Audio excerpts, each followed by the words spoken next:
अध्यक्ष जी, मैं हमारे विपक्ष के साथियों से यही कहूंगा कि आप तैयारी करके क्यों नहीं आते जी?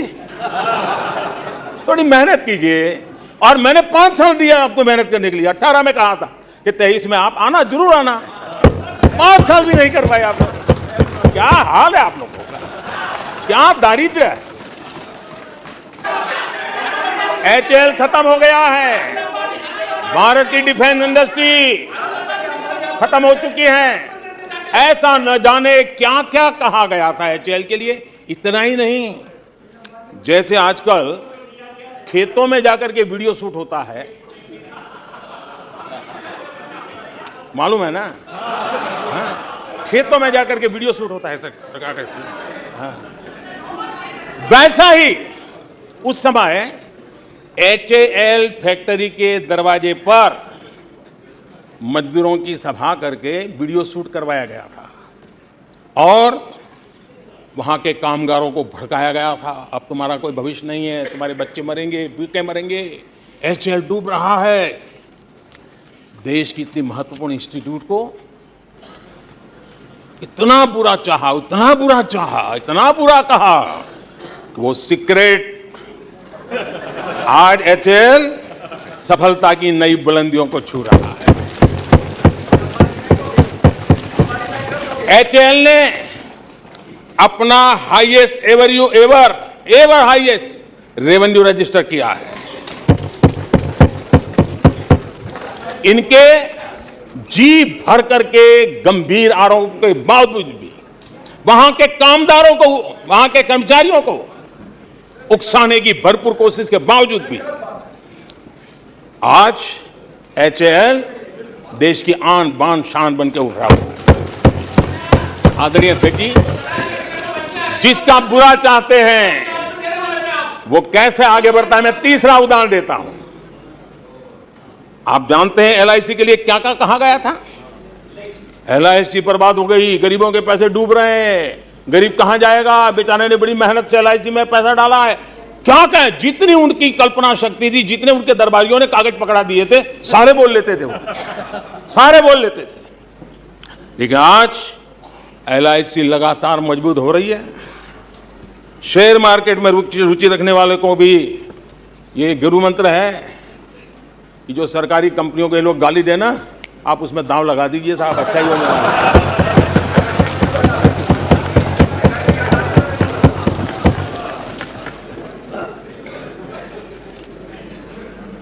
आदरणीय अध्यक्ष जी, ये लोग देश की जिन संस्थाओं की मृत्यु की घोषणा करते हैं, उन संस्थाओं का भाग्य चमक जाता है।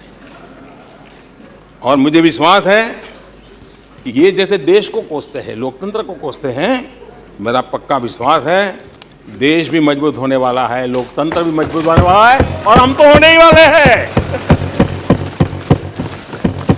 आदरणीय अध्यक्ष जी, ये वो लोग हैं जिन्हें देश के सामर्थ्य पर विश्वास नहीं।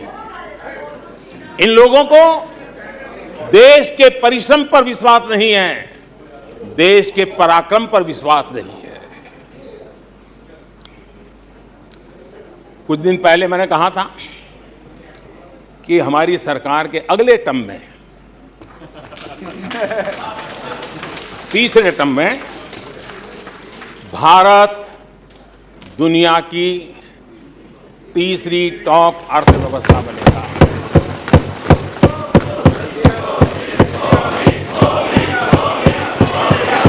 आदरणीय अध्यक्ष जी, आदरणीय अध्यक्ष जी,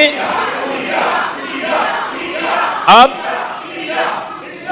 देश के भविष्य पर थोड़ा सा भी भरोसा होता जब हम ये क्लेम करते हैं कि हम आने वाले 5 साल में, तीसरे टर्म में, हम देश की इकोनॉमी को तीसरे पर लाएंगे। तो एक जिम्मेवार विपक्ष क्या करता? वो सवाल पूछता, अच्छा भाई बताओ, निर्मला जी बताओ कैसे करने वाले हो, अच्छा मोदी जी बताओ कैसे करने वाले हो, आपका रोड मैप बताओ।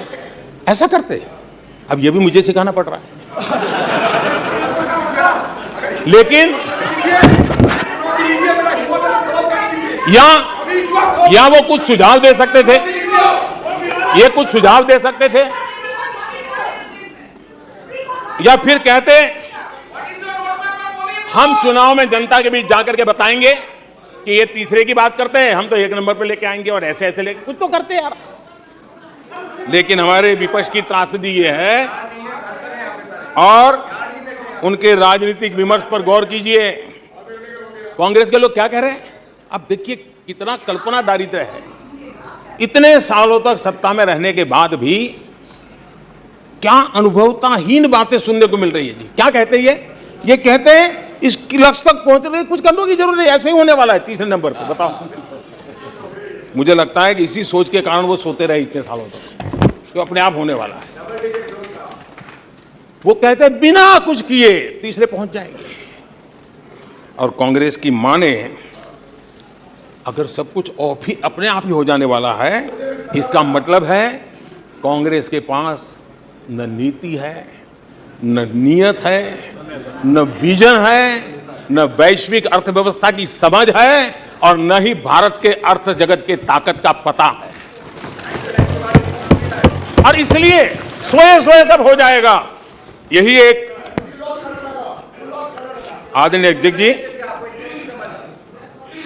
यह वजह है कि कांग्रेस के शासन में भारत गरीबी और गरीबी को बढ़ाता गया।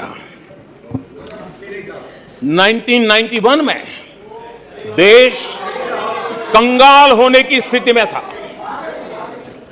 कांग्रेस के शासनकाल में अर्थव्यवस्था दुनिया के क्रम में 10, 11, 12 इसके बीच में झोले खाती थी, झूलती रही थी। लेकिन 2014 के बाद भारत ने टॉप 5 में अपनी जगह बना ली।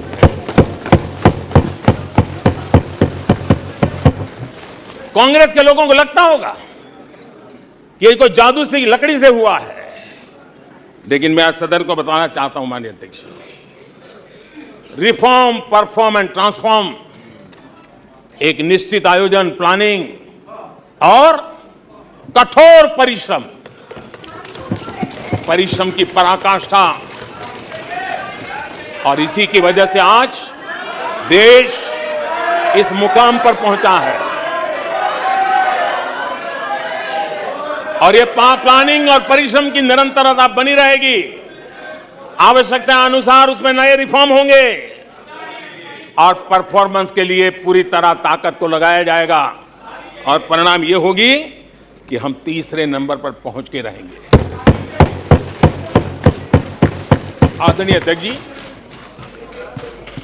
देश का विश्वास मैं शब्दों में भी प्रकट करना चाहता हूं, और देश का विश्वास है कि 2028 में आप जब अविश्वास प्रस्ताव लेके आएंगे, तब ये देश पहले 3 में होगा। ये देश का विश्वास है। हमारे विपक्ष के मित्रों के फितरत में ही अविश्वास भरा पड़ा है। हमने लाल किले से स्वच्छ भारत अभियान का आह्वान किया, लेकिन उन्होंने हमेशा अविश्वास जताया। कैसे हो सकता है? गांधी जी भी आके गए, करके कह के गए, क्या हुआ? अब स्वच्छता कैसे हो सकती है? अविश्वास से भरी हुई इनकी सोच है। हमने मां बेटी को खुले में शौच से मुक्त करने के लिए, उस मजबूरी से मुक्त होने के लिए शौचालय जैसी जरूरत पे जोर दिया। और तब ये कह रहे हैं क्या लाल किले से ऐसे विषय बोले जाते हैं? क्या ये देश की प्राथमिकता होती है क्या? हमने जब जनधन खाते खोलने की बात की, तब भी यही बात निराशा की। क्या होता है जनधन खाता? उनके हाथ में पैसे कहां है? उनका जेब में क्या पड़ा है? क्या लेके आएंगे? क्या करेंगे? हमने योग की बात की, हमने आयुर्वेद की बात की, हमने उसको बढ़ावा देने की बात की, तो उसका भी मखौल उड़ाया गया। हमने स्टार्टअप इंडिया की चर्चा की, तो उन्होंने उसके लिए भी निराशा फैलाई। स्टार्टअप तो कुछ हो ही नहीं सकता है। हमने डिजिटल इंडिया की बात कही, तो बड़े बड़े विद्वान लोगों ने क्या भाषण किए। हिंदुस्तान के लोग तो अनपढ़ है, हिंदुस्तान के मोबाइल चलाना भी नहीं आता है, हिंदुस्तान के लोग कहां से डिजिटल करेंगे? आज डिजिटल इंडिया देश आगे है। हमने मेक इन इंडिया की बात कही, जहां गया वहां मेक इन इंडिया का मजाक उड़ाया, जहां गए वहां मेक इन इंडिया का मजाक उड़ाया। आदरणीय अध्यक्ष जी,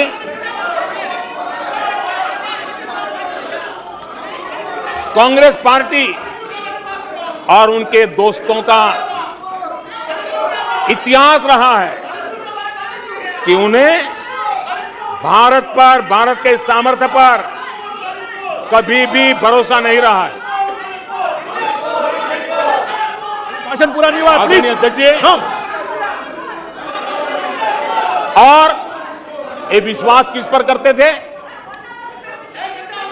मैं जरा आज सदन को याद दिलाना चाहता हूं।